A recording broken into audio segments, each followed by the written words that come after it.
माता नरसिंह पिता नरसिंह भ्राता नरसिंह सखा नरसिंह विद्या नरसिंह द्रविणं नरसिंह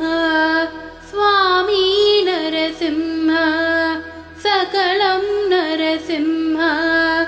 इदो नरसिंह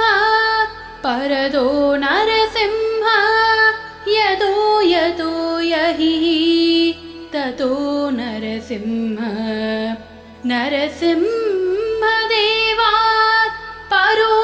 न कश्चित् तस्मात् नरसिंह शरणं प्रपद्ये। माता नरसिंह पिता नरसिंह भ्राता